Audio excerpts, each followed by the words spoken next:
ઓમ નમો ભગવતે વાસુદેવાય. નમસ્કાર ભક્તજનો, એમ જે સાત્વિક ચેનલમાં આપનું સ્વાગત છે. રાંધણ છઠ ક્યારે છે તેની પૂજા વિધિનું મુહૂર્ત તારીખ 24 ઓગસ્ટ 2024, શ્રાવણ વદ છઠ. રાંધણ છઠના દિવસે રાત્રિના સમયે શીતળાઈમાં ઘરે ઘરે આવે છે અને શીતળાઈમાં ચૂલામાં આળોટે છે, એટલે ચૂલાને ઠારવાની પરંપરા છે. ઠંડી રસોઈ શા માટે ખાવી જોઈએ? રાંધણ છઠના દિવસે રસોઈ બનાવવાની.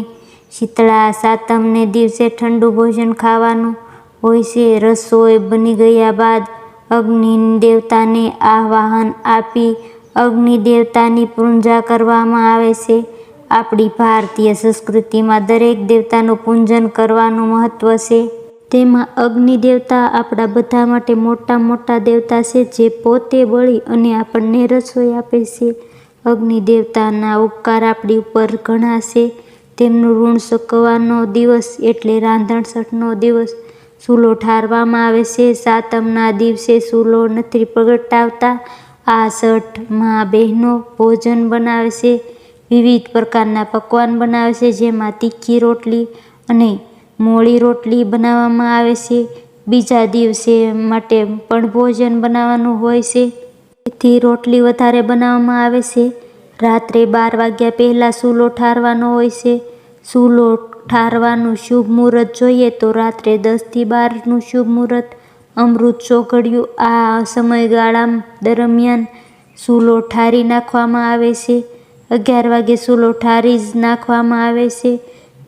માટીમાંથી ચૂલો બનાવેલો હોય છે, એટલે પાણી વડે ચૂલો ઓલવવામાં આવે છે. ચૂલાની પૂજા કરવામાં આવે છે. રાત્રે 12 વાગ્યા પછી માં શીતળાઈમાં આવે છે અને ચૂલામાં આળોટે છે. જ્યારે ગેસનો ચૂલો હોય તો ગેસના ચૂલાને ઠારી ને ત્યારબાદ તેની પૂજા કરવામાં આવે છે.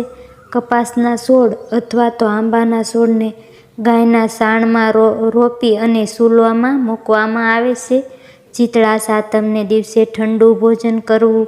સાતમને દિવસે ચૂલાને જગવામાં આવતો નથી. ઘણા લોકો તો બહાર મંગાળો બનાવી અને ચા બનાવી અને પીએ લે છે. આ દિવસે ગરમ ખાવું કે પીવું ન જોઈએ. એનાથી માં શીતળાઈમાં કોપિત થાય છે, એટલા માટે ઠંડુ જ ભોજન કરવામાં આવે છે. છઠ અને સાતમની તિથિના બંને દિવસો શીતળાઈમાંના આશીર્વાદ પ્રાપ્ત થાય છે. એ અર્થે બહેનો ખાસ કરીને આ દિવસે વ્રત પણ કરે છે. આ દિવસે બહેનો વિવિધ પ્રકારની વાનગી બનાવે છે. તીખું, તળેલું, મીઠું ભોજન બનાવે છે. આ દિવસે જે પ્રસાદ રૂપે શીતળા સાતમના દિવસે લેવામાં આવે છે તે ખૂબ જ પવિત્ર હોય છે. રાંધણ છઠ કહેવાય છે. સાતમનું બધું જ ભોજન છઠના દિવસે તૈયાર કરવામાં આવે છે. રાંધણ છઠના દિવસે 7 પ્રકારની રસોઈ અવશ્ય બનાવવી જોઈએ. આમ કરવાથી શીતળા સાતમનું મહત્વ વધી જાય છે. તીખું, તળેલું, ગળ્યું, ખાટું, ખારું આવી રીતે 7 પ્રકારની વાનગી બનાવવામાં આવે છે. અને ચૂલો ઠંડો હોય તો શીતળા માતાનો આશીર્વાદથી જીવનમાં સુખ, શાંતિ અને સારું આરોગ્ય જળવાઈ રહે છે. કારણ કે શીતળામાં આરોગ્ય પ્રદાન કરનારી દેવી છે. કોઈ પણ પ્રકારનો રોગ હોય ત્યારે માતા શીતળામાની માનતા કરવામાં આવે છે. માને ટીકડા, સાકર અને ગોળ ડાળિયાનો ભોગ લગાવવામાં આવે છે. માં સૌભાગ્ય, આરોગ્ય પ્રદાન, જગતજનની માં જગદંબા, માં શીતળામાનું પૂજન. ખાસ દિવસ એટલે રાંધણ છઠ અને શીતળા સાતમ. રાંધણ છઠના દિવસે રસોડાની સાફ સફાઈ કરીને રાખી દેવાની હોય છે. બીજા દિવસે સવારે વહેલા ઉઠી અને બહેનો નાહી ધોઈ ચૂલાને પૂજન કરે છે. ચૂલો પ્રગટાવવામાં આવતો નથી. તેમાં કપાસ કે આંબા રોપવામાં આવે છે.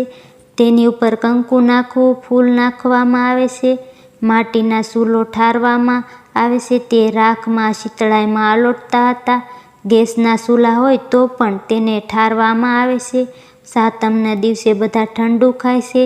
રોટલી, રાયતું વગેરે આહાર ઠંડો લેવામાં આવે છે. આ દિવસે ઘણી બધી બહેનો સાથે મળી અને રસોઈ બનાવે છે. આમ એક સાથે રહેવાનો પણ લાભ મળે છે. આનંદથી મળી બધા એકસાથે રસોઈ બનાવે છે. સાતમના દિવસે બહેનોને રસોઈ બનાવવામાં આરામ રહે છે. બધા જ ઠંડુ ભોજન કરે છે અને મા શીતળાઈ માનું પૂજન કરે છે. આખો દિવસ માનું નામ જપ કરે છે. મા શીતળાઈ મા જે પોતાના બાળકોની રક્ષા કરે છે.